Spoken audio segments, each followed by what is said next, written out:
As Rotterdam always says, these are fresh replays. Fresh. Wow. When I lose games like that, I feel Toss is too easy.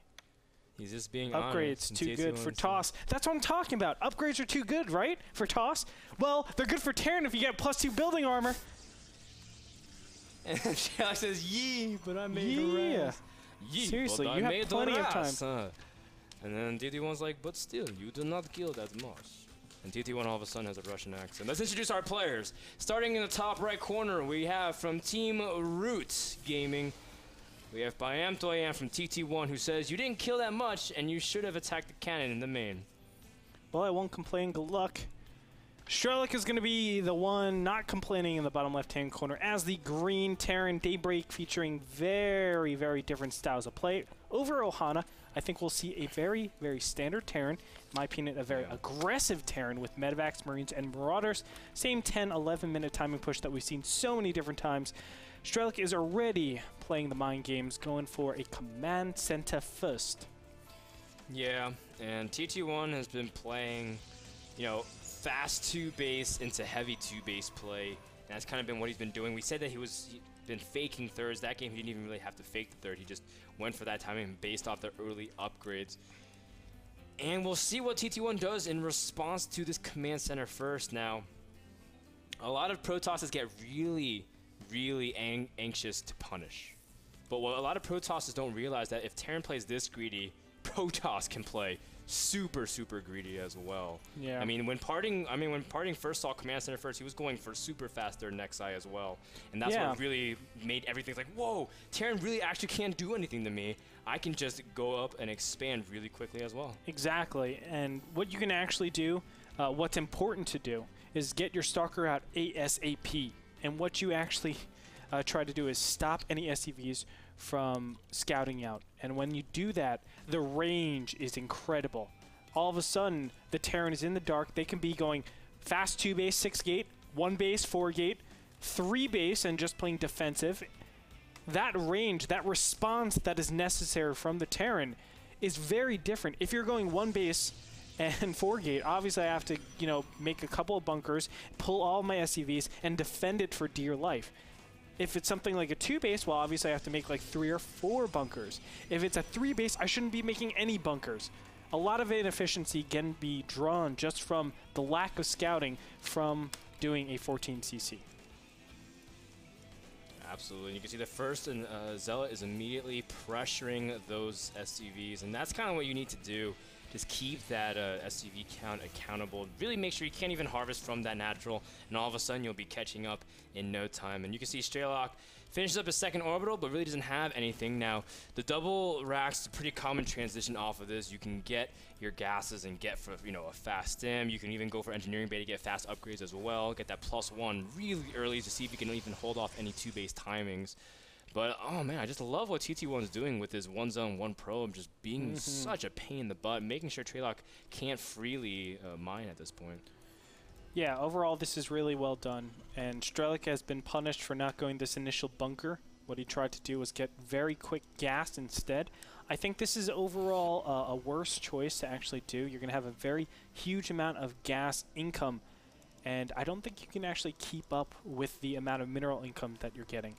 Especially when you're on 2 racks, you spend a lot quicker. So I think delaying it and just getting the bunker is the better decision, waiting 100 minerals and then getting the refineries. We're going to see if it actually works out that way, as, yeah, he's already spiking up in the amount of gas that he has. Very unfortunate. Well, we do see TT1 adding on gates at this point. TT1, will he start incorporating more of those upgrades? He's been a big proponent of double forge. When we interviewed him, we're asking him, like, how can you assume that you can get away with these double forges? And he's like, dude, I'm playing safe. And in TT1's mind, I mean, he feels very safe oftentimes because he has pretty good information on his opponent as well. Correct. I mean, it's safe assuming the player he's playing against. He doesn't do this stuff on ladder as much. I would probably even say that he doesn't do this stuff on ladder at all unless he knows his opponent very well. TT1, a lot of people would say he is more all-in-y, but I would actually say, no, he's absolutely right. He is a safe player. He just makes it so that he'll never die and plays it towards those later games where we saw he just made good decisions, you know? And yes, it was 2 base timings off of 8 gateways, but he noticed, oh, I have an upgrade advantage. Let me abuse that, and he goes from there. Really nicely done to be cost-efficient. You know, I won't say abuse. I'm just going to say TT1 knows how to cut certain corners. No, he's abusive. You can say abusive. He knows how to take the back route, you know? Yeah. To save time. Where it's always like, hey, I'll race you to the store, but he really knows how to get there like 5 minutes before you do because he knows the area a lot better. I don't know. TT1's kind of what slow, TT1's man. doing. He's pretty slow, trust me.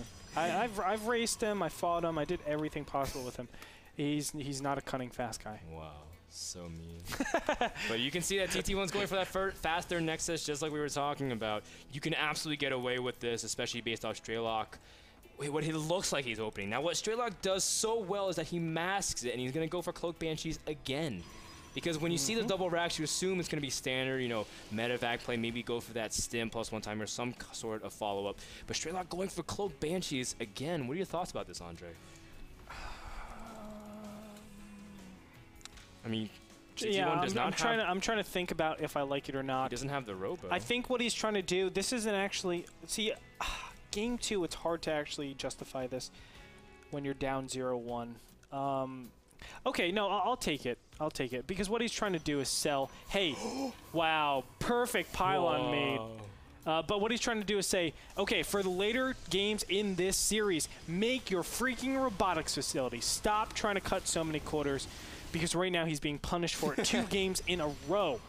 You know what's so funny is that TT1 told Srelok to focus the cannon, but Srelok isn't focusing. In fact, he's just buying time, trying to make his probes run. But that's okay. You can just have him run to the 3rd while he gets up his own economy.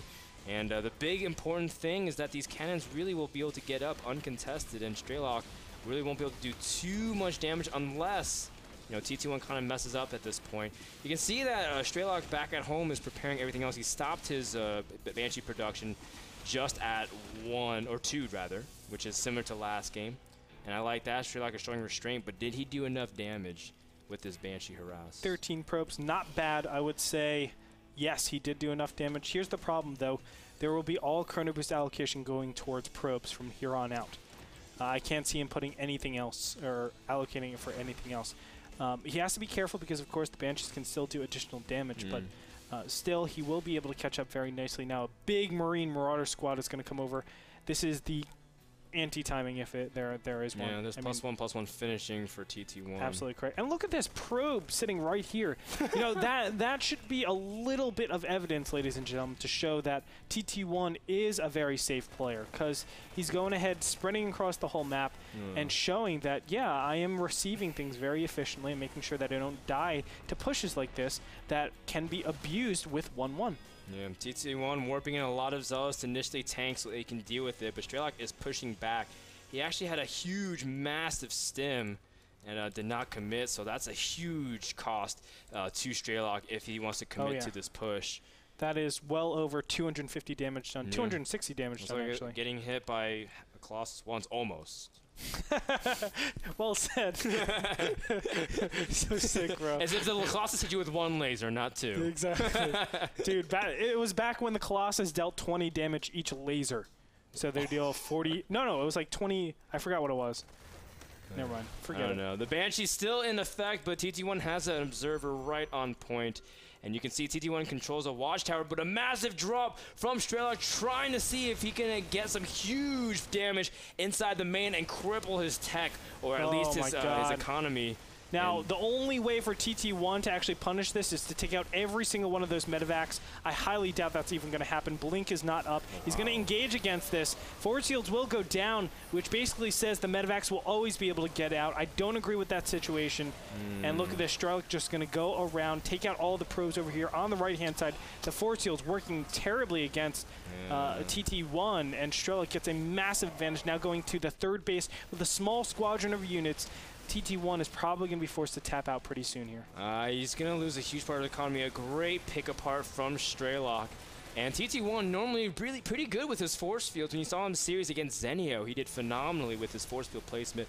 Has not been able to summon those same abilities. As you can see, Srelok now able to shut down 2 mining bases from our Protoss player, which means his economy will be that much an advantage. And TT1 just control grouped all of his army and was not really able to split it up, and as a result loses 2/3 of his ability to mine. Correct, and you can definitely see actually the Sim City going into effect right here. Midavax trying to come into the main yet again, but they get stopped immediately in their tracks.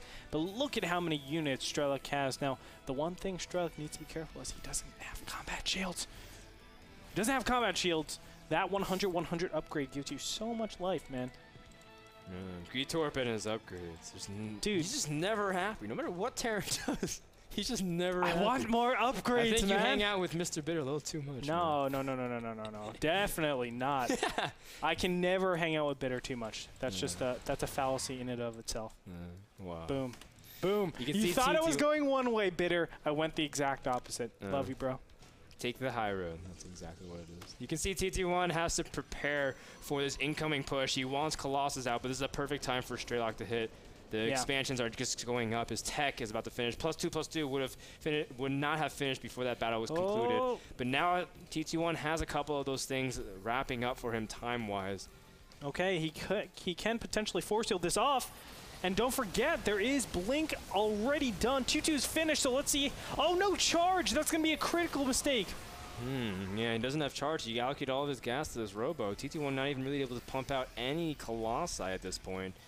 You can see them dropping the main once again, being so annoying, killing off a lot of workers. And there it is, GG from TT1. Well played. Srelok takes game number 2. Oh, yeah. Srelok, as I said before, we expected that Marine Marauder type of style where you're just super aggressive, not the Marine Siege Tank. It's a better style all around, and we just saw the movement game that time.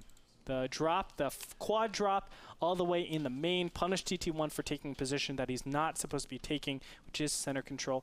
And from there on out, taking the Nexus, losing the game, GG, no Rio. Well, actually, at least 2 more games. All of a sudden, a best of 5 becomes a best of 3. Thank you to Game Minder, the people who sponsored that game. The Game Minder is a smartphone application that lets you know about upcoming game demos as well as just other games. Download it at the App Store at handleopera.com. We'll be back with our next game between TT1 and Srelok. Oh, baby, oh, baby. Game number 3, a critical point in this series. Whoever takes it will be 1 game away from advancing to the playoffs. This is NASL WildCard Thursday. Don't go anywhere. We'll be back in just a minute.